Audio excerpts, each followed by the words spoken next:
ताई काम तुम्ही? मी कंत्राटी परिचारिका म्हणून काम करते. आता जवळजवळ 20 वर्ष झाली मी कंत्राटी या आरोग्य खात्यामध्ये जिल्हा परिषद अंतर्गत प्राथमिक आरोग्य केंद्रामध्ये काम करते. जवळजवळ आणि 10 वर्ष माझे MITला गेले खाजगी संस्थेमध्ये आणि नंतर इकडं जवळजवळ 19 वर्ष होऊन गेले.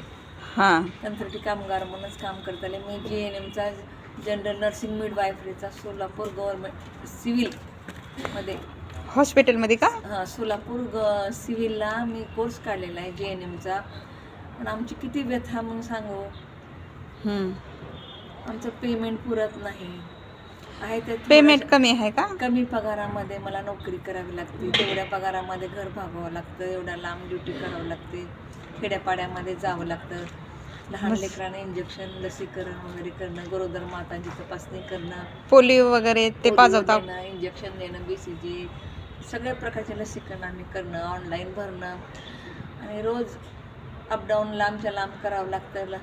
खेड्यामध्ये जाऊन जे गाव सांगाल त्या गावाला परमनंट हाव का तुम्ही? परमनंट नाही झालं.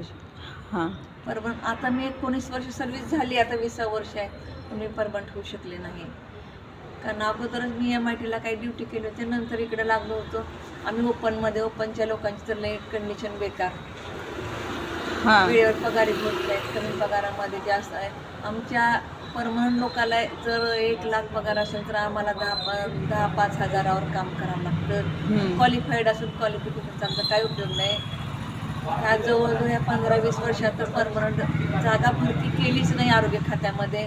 हां, म्हणजे भयंकर ट्रॅजेडी आहे. आम्ही कसं दिवसा काढावं थोड्या पगारामध्ये, लेकराबाळांचं कसं शिक्षण करावं. डिग्री तर संपूर्ण आहे, पूर्ण डिग्री शिक्षण. पूर्ण घेऊन तरी काय उपयोग आहे. पूर्ण GNMचा कोर्स काढलेला आहे ते 3.5 वर्ष. हां.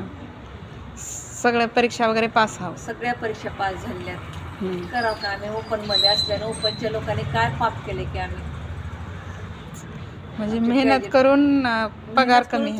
तुटकून ज्या पगारावर आम्हाला दिवस काढावं लागतं. लेकरा बाळांची पुरेशी फी सुद्धा आम्ही भरू शकत नाही. त्यांना लेकरं भरपूर हुशार असून त्यांना इंजिनियर वगैरे होण्याची इच्छा होती, पण आम्ही काहीच करू शकलं नाही. त्यांना जिल्हा परिषद शाळेमध्ये घालावं लागलं. वेळेवर त्यांना कपडे हे सुद्धा आम्ही नीट करू शकत नसते, फीस भरू शकत नव्हतो.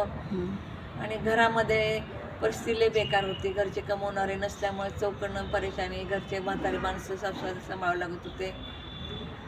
अशा परिस्थितीमध्ये आम्ही दिवस काढलो. गरिबी लई वाईट आहे, खूप वाईट आहे. येणाऱ्याच्या मुला तर काय सरकार बघच ना गेले.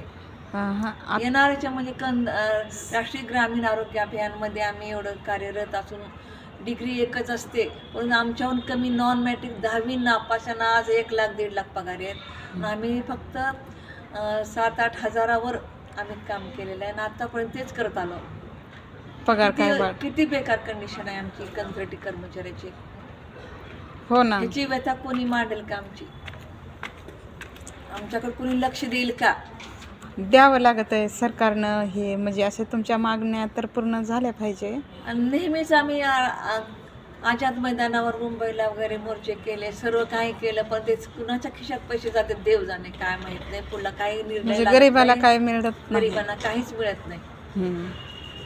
2 शब्द थांबवते. हां, धन्यवाद ताई.